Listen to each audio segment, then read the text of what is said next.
안녕하세요. 디지털 리터리시 자바 기초 지난 시간에 이어서 객체 지향의 개념에 대해서 살펴보도록 하겠습니다. 이번 시간에는 우리가 객체와 클래스에 대한 사용법들, 생성자 여기 다 살펴봤었는데요.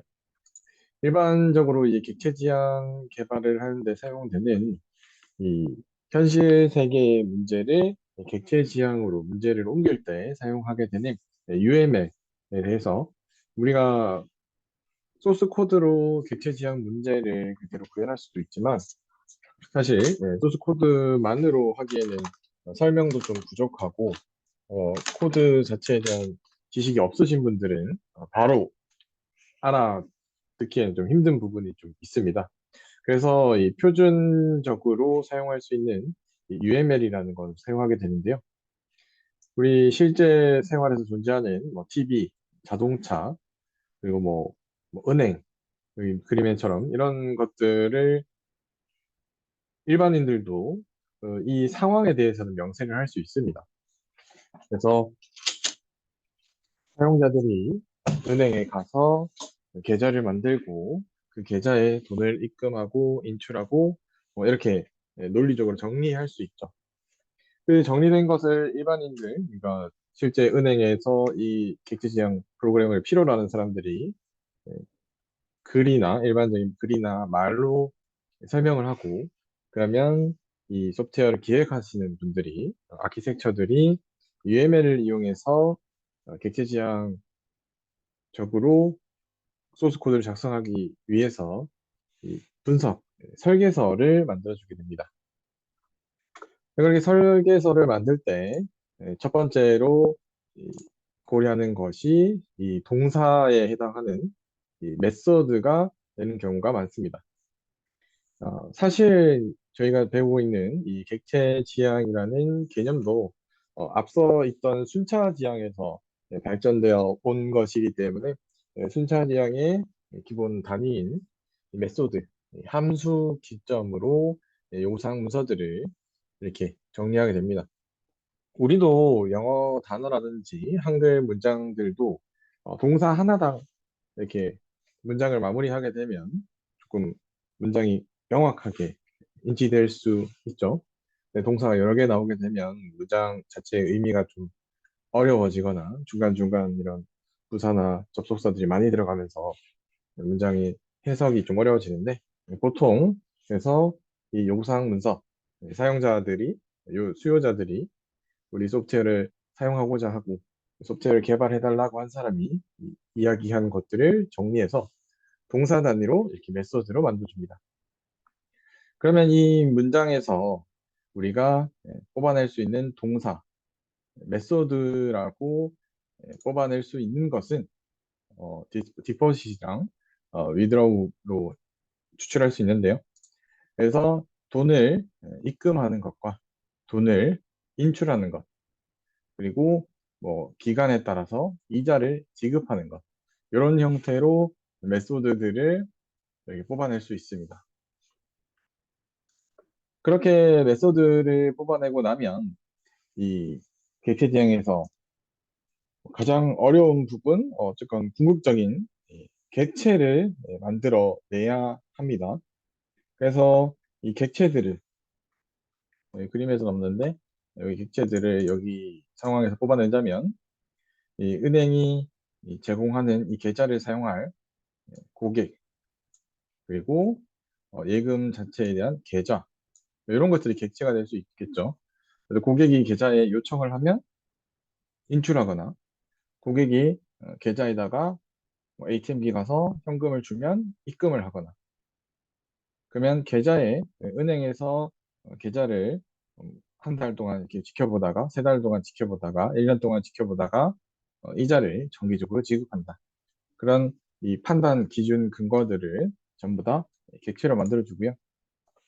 이렇게 만들어낸 객체들의 개는 이 상속이나 구성을 살펴봐야 됩니다. 은행 계좌에서도 일반적으로 저희가 사용하는 입출금 계좌도 있을 거고요. 아니면 적금, 예금 계좌들도 있을 거고요. 아니면 우리가 대출받은 대출금을 관리할 수 있는 제출 계좌도 있을 거고요.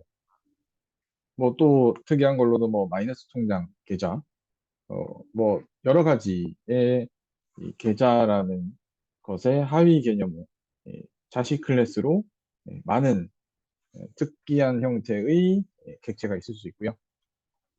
그리고 그 객체들이 갖고 있어야 되는 동작 메소드는 앞에서 추출했으니까 그 메소드들을 그대로 넣어주면 되고, 이 구성으로 그러면 이 객체가 관리해야 할 데이터들이 또 있습니다. 그죠? 그래서 그 객체들이 관리해야 될 데이터로는 뭐 잔고 아니면 이 입출금 내역을 보통 통장에는 이렇게 기록 로그로 가지고 있으니까 그런 로그 아니면 계좌 번호, 뭐 계좌의 소유주 뭐 이런 다양한 속성들을 이 객체 내부에 구현을 해야 될 겁니다. 그래서 상속 구조를 활용해서 제일 상단에 있는 이 스탠다드한 부모 클래스인 계좌에는 뭐 잔액 이런 것들 모두 구현을 해두고요. 뭐 예를 들어 뭐 입출금 자유 입출금 통장이다. 그러면 뭐 거의 그 기능 기본적인 기능 그대로 가져다 쓰고, 뭐 예를 들어 대출 계좌다. 아니면 주택 청약 저축 통장 계좌다. 그러면은 그 특성에 맞는 이 자식 클래스에다가 기능들을 구현해 줘서 상속 구조를 활용할 수도 있습니다. 그러면 그런 형태로 순서에 맞게 객체를 만들어 나갈 건데, 그 중간에 사용되는 개념이 UML입니다. 유니파이드 모델링 랭귀지라고 해서 이 UML이라는 것은 단순히 클래스만을 그리라는 그림을 그리기 위한 저희 그림판처럼 그냥 단순 그림을 그리는 도구가 아니라 실제 객체 지향 설계하는 데 많이 사용되는 일반적인 이제 모델링 랭귀지라고 합니다. 모델링. 그래서 사실 거꾸로 자바에서 자바 도큐먼트로 추출해내면서 이런 UML을 그려낼 수도 있습니다. 근데 원래는 UML을 먼저 그리고 자바 코드를 만들고 나서 자바 코드에서 UML을 추출해서 원래 내가 설계했던 UML과 같은지 보는 것이 일반적인 방법이고요. 그래서 UML을 사용하면 소프트웨어를 본격적으로 구현하기 전에 이 사람들끼리 이런 속성 값, 메소드 값들을 한눈에 보고 아, 이게 맞다. 이건 좀 잘못되었다. 이건 어떻게 수정을 해야겠다. 이런 부분들을 파악할 수 있기 때문에 꼭 자바뿐만이 아니라 객체 지향을 기반으로 소프트웨어를 개발하는 모든 분야에서는 사용할 수 있습니다. 자, 첫 번째로는 이 가시성 표지자라는 게 들어가네요. Visibility Indicator라고 해서 플러스는 퍼블릭, 마이너스는 프라이빗, 샵은 프로텍티드, 나누기 슬래시는 다른 그 접근 지시자를 표현하고 있고요.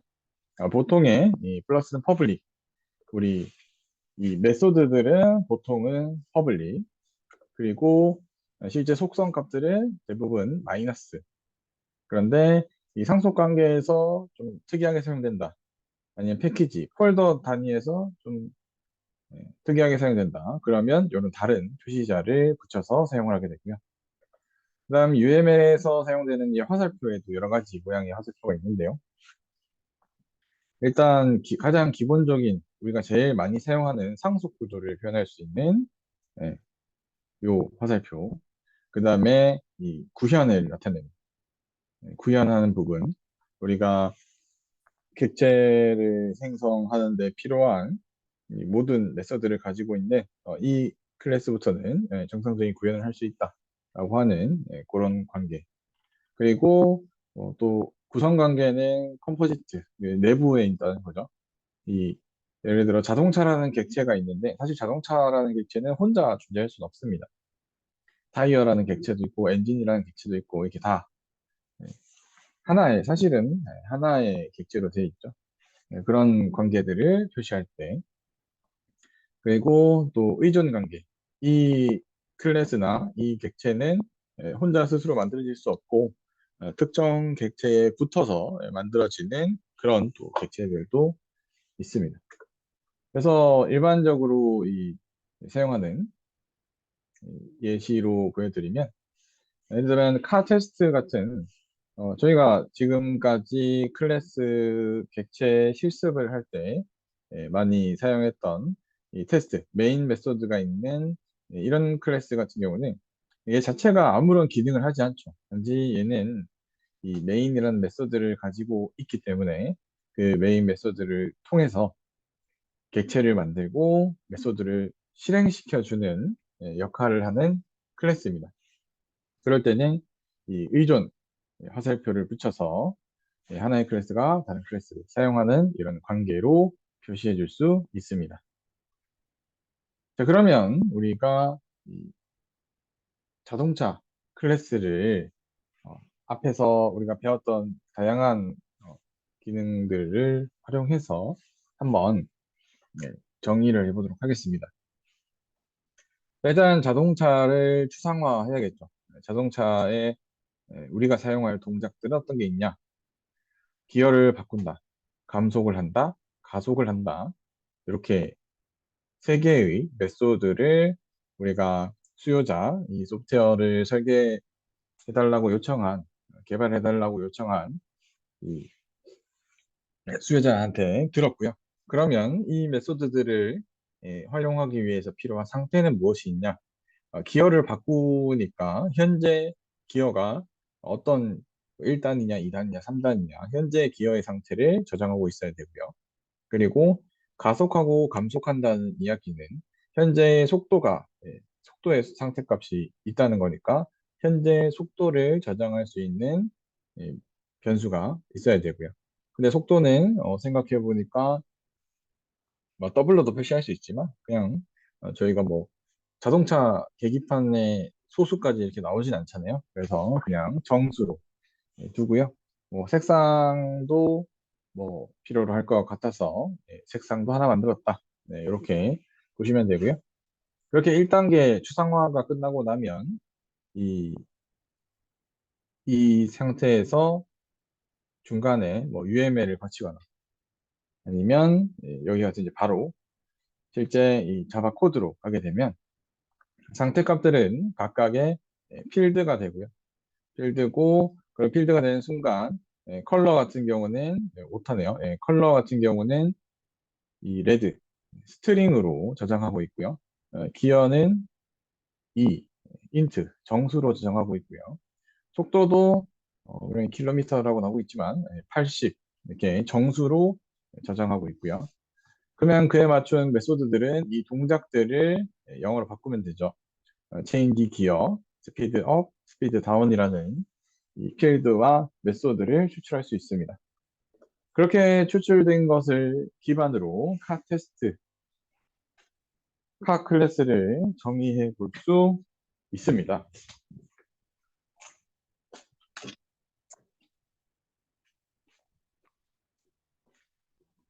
네, 다음과 같이 클래스 카 그리고 이 클래스 카를 실행시켜줄 퍼블릭 클래스 카 테스트 같이 이렇게 만들어 볼 수도 있고요.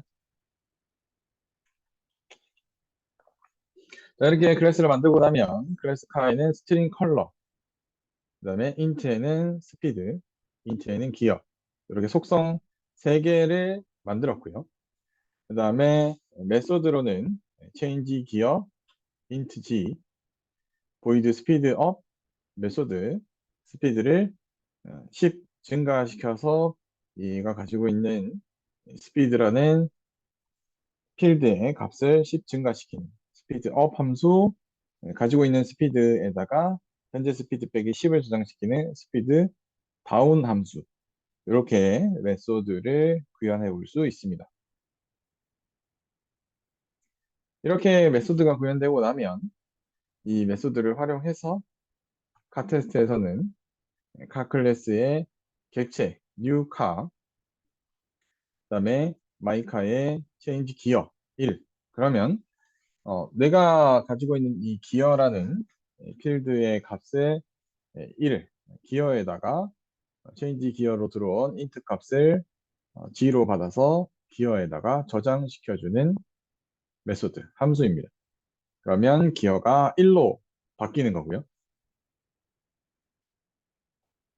그럼 우리도 실제 자동차 시스템에서 기어를 1단으로 바꿔라라는 명령을 했을 때 실제 차가 뭐 일단 바꿔라도 바로 바뀌는 건 아니죠. 뭐 현재 시동이 걸려 있는지 뭐 다양한 어떤 사실 조건이 있을 겁니다. 그 조건에 맞추어서 기어를 바꿔주는 기능을 이 메서드 안에 구현을 하면 되고요.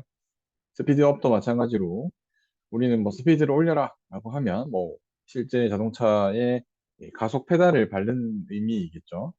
페달을 밟으면 뭐 여기도 마찬가지로 현재 기어가 몇 단이면 속도가 얼마만큼 올라가고 RPM이 얼마면 뭐 다양한 조건들이 있을 겁니다.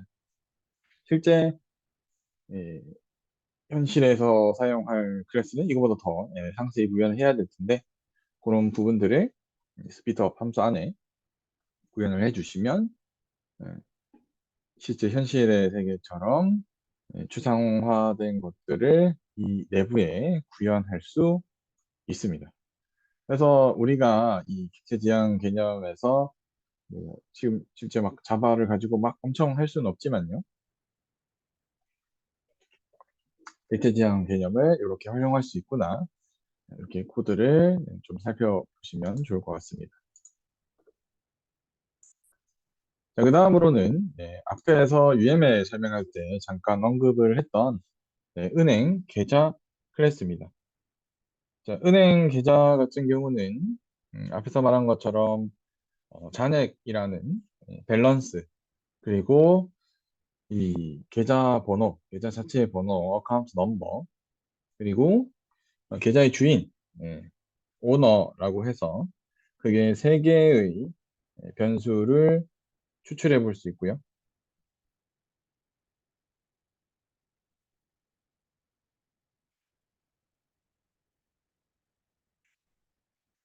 그다음 메소드로는 디포짓이랑 위드로우 그래서 예금에 대한 입금 그리고 예금에 대한 인출 두 가지로 나타낼 수 있습니다. 그렇게 만들어내고 UML에 맞춰서 프라이빗, 퍼블릭 맞추어서 플러스 마이너스를 표시해 주고요. 이렇게 UML 만들어서 개발자한테 주면 개발자는 그에 맞추어서 클래스를 이렇게 만들어냅니다. 여기에 필요한 변수들, 필드들 그리고 이 기능을 활용하기 위한 메소드들 그래서 어만스만큼 들어오면 이 금액만큼을 입금하거나 금액만큼을 출금하는 메소드를 이렇게 구현해 줄 수 있습니다. 그리고 나면 이 뱅크 어카운트 테스트에서는 이 뱅크 어카운트 클래스로 new 뱅크 어카운트 객체를 하나 만들어서 my account라는 참조 변수에다가 이름을 붙여주고요. 이 my account를 통해서 디포짓 만 원, my account를 통해서 withdraw 8천 이렇게 하면 현재 이 my account가 가지고 있는 밸런스가 변화하는 것을 확인해 볼 수 있습니다. 사실 이제 챗 GPT, 뭐 오토 GPT라고 해서 저희가 이 UML로만 잘 이 GPT 언어 모델이 인지할 수준의 설명, 그게 이제 UML이겠죠. UML로 잘 설명만 할 수 있으면 이제 어느 정도 간단한 코드들은 지금 뭐 GPT가 거의 다 짜고 짤 수 있습니다. 그런데 GPT한테 이런 내용은 말해줄 수, 자동으로 설계할 수 없잖아요. 이 프로그램을 필요로 하는 수요자 입장에서 우리 은행에는 일반 입출금 계좌도 있고 주택 청약 저축 계좌도 있고 대출 계좌도 있고 마이너스 통장 계좌도 있고 뭐 그걸 실제 그 은행 직원이 수요자 입장에서 GPT를 직접 사용하기는 쉽지 않을 겁니다. 그러면 우리는 그걸 저희가 뭐 직접 다 UML을 설계를 하고 개발을 하는 게 현재의 모습인데 아마 조만간에는 우리는 UML이랑 그에 필요한 알고리즘들을 잘 명세하고 이 UML보다는 조금 더 상세한 그런 마크업만 하게 되면 실제 내부는 조만간 AI가 어지간히는 구현해주는 세상이 조만간 되지 않을까 싶습니다. 사실 지금도 뭐 좀 복잡한 알고리즘 같은 경우는 뭐 정렬 알고리즘, 뭐 탐색 알고리즘 이런 거는 GPT에 뭐 자바로 만들어줘, 파이썬으로 만들어줘 하면 저희가 구글에서 검색하는 것보다 훨씬 더 빠르게 사용할 수 있는 코드들을 만들어 주니까요. 그래서 이 프로그래밍 언어 개념에서 뭐 개발을 잘 하는 게 중요한데 이 개발 분야에서 내가 굳이 하지 않아도 챗GPT가 잘 할 수 있는 GPT나 뭐 언어 모델, 다른 언어 모델이 잘 할 수 있는 게 있다면 잘 활용하시는 것도 좋은 방법입니다. 그 다음에 이 자바를 활용하게 되었을 때 여러분들이 뭐 스택 오버플로우나 다양한 이 자바 코드들을 살펴보다 보면 이 JFrame이라는 클래스를 보실 일이 좀 많을 겁니다. 이 JFrame은 뭐냐면 이 자바 스윙이라는 이 패키지가 있는데 패키지라고 하면 이 자바를 설치를 했잖아요. 저희가 JDK를 설치했는데 그 JDK 안에 들어있는 일종의 도구입니다. 우리도 한글 설치하면 자동으로 뭐 맑은 고딕 뭐 이런 폰트 같은 거 같이 깔리잖아요. 뭐 신명조, 견명조 이런 거. 그런 폰트가 같이 깔리는 것처럼 자바를 깔면 기본적으로 제공해주는 기능입니다. 이 J프레임이라는 애는 이 스윙이라는 이 패키지를 활용해서 우리가 흔히 말하는 윈도우를 만들어줍니다. 윈도우. 우리가 사용하는 윈도우즈는 이런 메모장, 계산기 이런 것들이 여러 개 있잖아요. 윈도우가 여러 개 있어서 윈도우즈입니다. 그래서 이 윈도우 하나를 만드는데 가장 작은 단위가 이 J프레임입니다. 그럼 하나의 윈도우가 만들어지고요. 그러면 최소화, 최대화, 닫기. 요 창 하나를 만드는 것이 J프레임 객체를 만드는 거고요. 그래서 여러분들이 메인 메서드에다가 J프레임 F, new J프레임. 그다음 여기 생성자 함수에다가 이 문자 열을 넣어 주시면 우리 여기 프로그램 이름 나오는 여기에다가 윈도우 이름에다가 텍스트가 그대로 나오게 됩니다. 그런 다음 이 F의 사이즈 우리 창 크기가 있잖아요. 그죠? 300 곱하기 200 픽셀로 만들어주고 F set visible true 그래서 visible true라고 해주면 우리 눈에 팝업이 딱 뜨면서 새로운 프레임 테스트라는 윈도우가 하나 만들어지는 걸 보실 수 있습니다.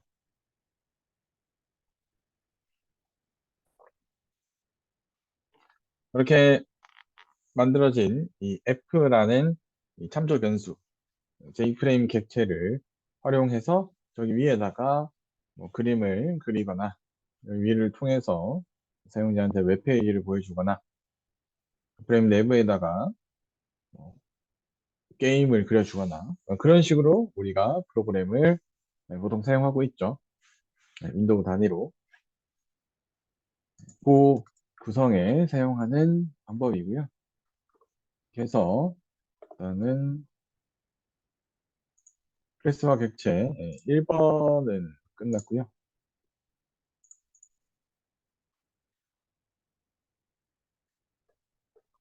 네, 클래스 객체 2장을 살펴보면 객체의 생성과 소멸 그리고 이 가비지 컬렉터까지를 살펴보도록 하겠습니다. 객체는 우리가 클래스를 가지고 new 했을 때 객체가 생성되고요. new한 객체를 메소드 호출을 통해서 사용을 하다가 보통은 우리가 사용하는 프로그램을 끄면 그때 객체가 파괴됩니다. 그래서 기초 변수는 그런 시스템이 없는데 이런 참조 변수들 같은 경우는 new 하면 객체가 하나 만들어진 거고요. 이 new한 텔레비전을 TV1에 넣었기 때문에 TV1이 방금 만든 객체를 가리키고 있다가 TV2에 new해서 주지 않고 TV1을 주게 되면 TV1과 TV2는 같은 객체를 가리키는 이름이 되게 됩니다. 그래서 대입을 하고 나면 둘은 사실 같은 객체를 말하게 됩니다. 그래서 TV2의 채널을 11로 바꾸면 TV1의 채널도 11로 바뀌고 TV2의 채널도 11로 바뀝니다. 왜냐면 이 둘 다는 우리 집에 있는 TV를 뭐 TV라고 부를 수도 있고 텔레비전이라고 부를 수도 있고 뭐 여러 개로 이름으로 부를 수 있잖아요. 그것처럼 참조 변수는 그 객체를 이름은 부를 때 사용하는 이름일 뿐이기 때문에 사실 객체는 TV1, TV2 같은 우리 집에 있는 그 TV이기 때문에 하나를 변경시키면 다른 것들도 같이 변경되게 됩니다. 자, 자바에서는 객체를 생성하는 연산자는 있지만 객체를 삭제하는 연산자가 없습니다.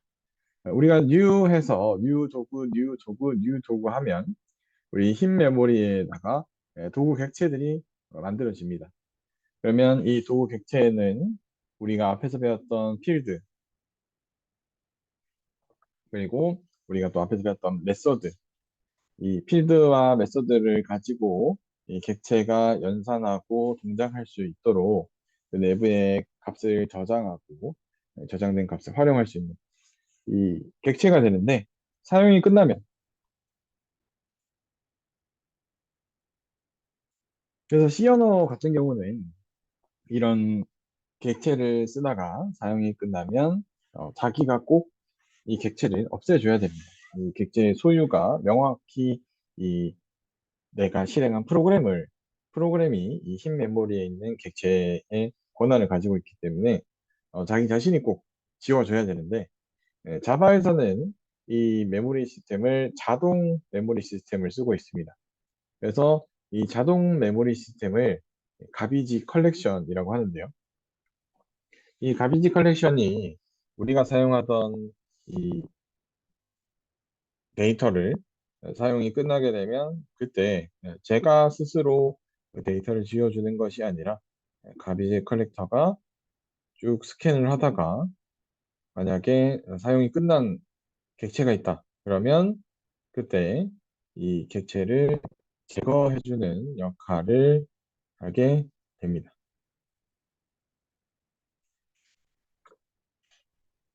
자, 이 가비지 컬렉터는 흰 메모리, 더 이상 필요 없는 객체를 찾아서 지우는 작업을 합니다.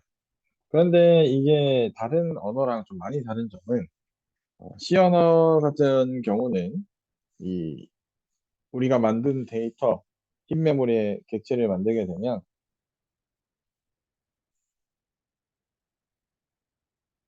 그 데이터는 실제 물리적인 메모리에 위치한 데이터입니다.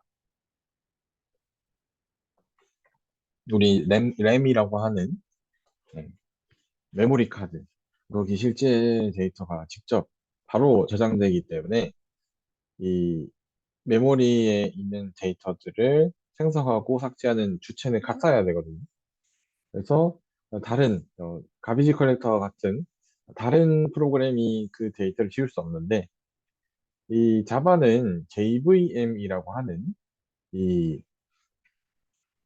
자바 버추얼 머신이라는 이 머신을 만들어 쓰기 때문에 자바에서의 힙 메모리는 물론 최종적으로 가면 실제 메모리 카드, 물리적인 메모리에 해당하지만 사실은 이 JVM 내부에 JVM이라는 가상의 컴퓨터에 있는 데이터를 활용하기 때문에 어, 이 흰 메모리에 객체를 만든 프로그램이 아니더라도 가비지 컬렉터라는 프로그램이더라도 이 흰 메모리에 있는 데이터를 지울 수가 있습니다.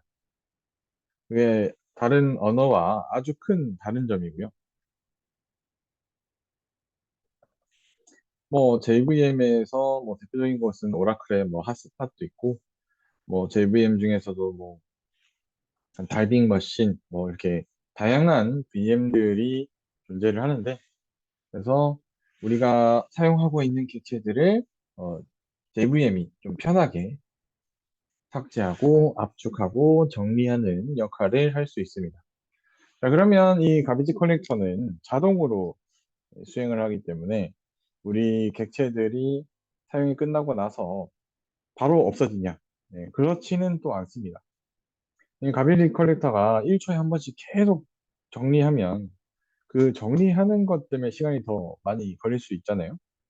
실제 1초에 한 번씩 계속 정리하면 정리될 게 없는 시간대가 더 많을 겁니다, 실제. 그러면 가비지 컬렉터는 어떻게 동작을 하냐?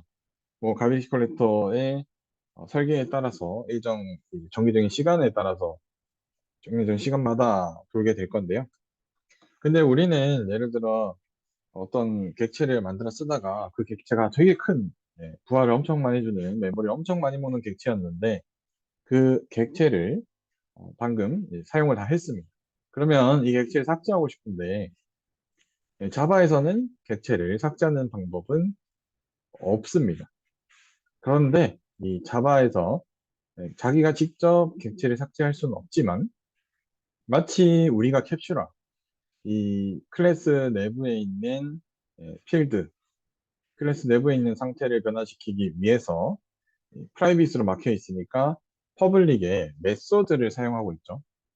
그것처럼 이 퍼블릭의 메소드를 가져와서 실제 상태를 변화시킬 수 있는 기능이 하나 있습니다.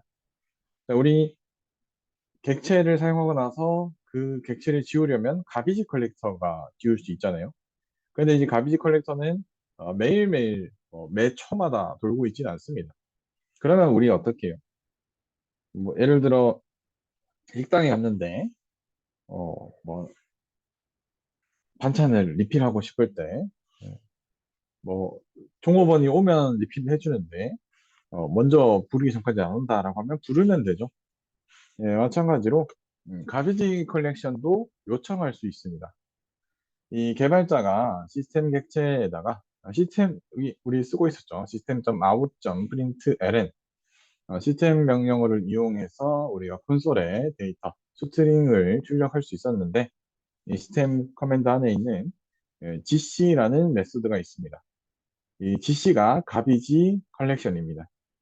그래서 gc를 호출하게 되면 gc 메소드를 호출하게 되면 앞에서 이야기한 바와 같이 가비지 컬렉터가 수동으로 돌게 되고 그 시점에 사용이 끝난 객체들은 가져다가 삭제를 하게 됩니다. 이 가비지 컬렉터가 수행이 되면 사실 이 자바 다른 어플리케이션들이 다 멈추게 됩니다. 순간적으로. 왜냐면 JVM 입장에서는 이 메모리에 있는 JVM 내부의 메모리에 있는 데이터들을 다 조사해야 되고 그리고 그 객체들이 참조 변수가 없는지 사용이 다 끝났는지를 검사해야 돼서 사실 이걸 이 그렇게 자주 또 사용하면 좋지는 않습니다. 그래서 뭐 어떤 경우로 더 많이 사용하냐면 내가 새로운 자바 프로그램 하나 켤 때 기존에 이 자바 프로그램에서 사용하고 있는 불필요한 객체들을 없애고 내 소스 코드를 올리기 위해서 어, 우리가 자바 코드를 실행할 때 강제로 JV를 한번 호출해주고 실행을 하기도 합니다. 그래서 보통 여러분들이 프로그램을 처음 이렇게 키면 마치 이제 로딩처럼 처음에 이 소스 코드가 메모리에 올라가기 위한 시간 동안 조금 시간이 걸리죠. 그래서 더블 클릭해도 조금 막 엄청 빠른 컴퓨터, 좋은 컴퓨터야 상관은 없지만 보통 뭐 카카오톡 키거나 뭐 크롬 이렇게 켜도 바로 탁 뜨지는 않잖아요. 그게 이 소스 코드가 올라갈 메모리 공간을 찾고 만약에 불필요한 메모리 공간이 있다면 그 메모리 공간을 제거하고 내 프로그램을 적재시키기 위해서 그런 시간들이 좀 필요하게 됩니다. 그래서 이 자바 기반의 프로그램들은 이 JVM을 사용을 해서 같은 이 JVM 프로그램들끼리는 이게 뭔가 충돌하는 것처럼 보일 수 있습니다. 이 프로그램을 키면 다른 프로그램이 잠깐 멈추더라. 그거는 보통 같은 JVM을 사용하기 때문에 그러고요. 근데 이 프로그램 켰더니 모든 프로그램이 멈추더라. 그건 이제 실제 물리적인 메모리의 공간의 부족으로 인해서 발생하는 거고요. 그래서 이런 것들로 우리가 만든 프로그램들이 어떤 언어를 만들고 있구나. 나도 조금은 추정을 할 수가 있습니다. 자, 그렇게 해서 우리가 이 JVM과 가베지 컬렉션까지 봤는데요. 간단하게 이 예제를 통해서 조금 더 복습을 해보도록 하겠습니다. 이 아래와 같은 코드를 수행할 때 JVM 안에서는 어떤 일들이 일어날지 string A, new string hello라고 했습니다. new string hello라고 했으니까 이 스트링 객체 하나 만들어서 거기다 hello를 생성 잠수에 넣어서 만들어 주겠죠. 그러면 이 만든 new string hello라는 하나의 이렇게 객체가 하나 만들어질 거고요. 거기에 A를 참조 변수로 붙인 겁니다. 그 다음에 string B와 string C에 참조 변수를 만들어 주고요. 그러면 이 얘는 지금 JVM 안에 존재하는 힙 메모리 영역에 있고요. 그 다음에 B에다가 A를 넣었습니다. 그러면 B도 A 객체를 가리키게 되고요. C에다가 A를 넣었습니다. 마찬가지로 A가 가지고 있던 객체를 가리키게 됩니다. 그렇게 이 객체를 사용을 하다가 객체 사용이 끝나면 JVM에서는 가비지 컬렉터가 와서 이 스트링 헬로 객체를 지운다. 자, 두 번째, 수동 메모리와 빌근해서 가바의 가비킬 컬렉션의 장단점은 뭐 장점이라면 우리가 실수로 메모리를 지워주지 않아도 가비지 컬렉션이 알아서 관리해주는 게 장점이라면 장점이고요. 단점은 어, 우리가 사용하던 객체를 지우려면 특정 시점에 지우려면 우리가 system.gc라고 해서 수동으로 호출을 해줘야지만 우리가 원하는 타이밍에 삭제를 할 수 있다. 그 대신에 이 C++와 같은 이런 수동 메모리에서는 여러분들이 보통 겪게 되는 이 컴퓨터를 오래 켜두면 컴퓨터가 느려진다. 네, 그거 맞습니다. 왜 그러냐면 C++ 계열에서는 이 가비지 커넥터와 같은 것이 없어서 객체를 만들었다가 실수로 삭제하지 않으면 그 객체는 이미 프로그램을 이제 종료했는데 그 프로그램이 썼던 객체가 남아있으면 그 객체는 컴퓨터를 끌 때까지 사라지지 않습니다. 그렇기 때문에 메모리가 계속 낭비되게 되고요. 그렇게 낭비되고 낭비되다 보면 컴퓨터가 사용할 가용 메모리 공간이 줄어들어서 컴퓨터가 특정 동작들을 할 때 프로그램 소스 코드를 막 로드하고 이런 메모리를 많이 써야 되는 작업일 때 느려지게 되는 겁니다. 자, 이 3번에서는 다음 코드 어디에서 가비지 컬렉션이 발생할까? 객체 하나 만들었고요. 객체 하나 만들었습니다. 그래서 하나 A, 하나 B 붙였는데 A에다가 B를 넣었습니다. 그러면 이제부터는 A가 B 객체를 가리키게 되죠. 그러면 헬로 객체는 아무도 자기 자신을 가리키고 있는 참조 변수가 없기 때문에 이 시점에 얘가 가비지 컬렉터에 잡혀서 사라지게 됩니다. 자, 이렇게 우리가 자바의 기본에서부터 객체 지향의 개념, 그리고 그 객체 지향 개념을 구현할 수 있는 UML과 최종적으로 JVM, 가비지 컬렉션까지 간단하게 살펴봤습니다. 그래서 이제는 이런 프로그래밍 언어는 컴퓨터와 대화를 많이 해야 하는 이런 관점에 있어서 알아두시면 여러모로 쓸모가 많기 때문에 한번 뭐 복습을 하셔서 자바에 대해서 조금 감을 잡으시고 좀 더 흥미가 있으시면 기본 이 자바를 공부하셔도 괜찮고요. 아니면 나는 좀 눈으로 보이는 것이 좀 더 좋다라고 하면 뭐 스프링 프레임워크나 뭐 전자정보 프레임워크 이런 이 자바스크립트까지 해서 웹 프로그래밍을 좀 배워보시는 것도 나중에 또 더 좋은 기회가 되지 않을까 싶습니다. 그렇게 해서 저는 이 디지털 리터러시 자바 언어에 대해서는 네, 끝내도록 하겠습니다. 그동안 수고하셨습니다. 감사합니다.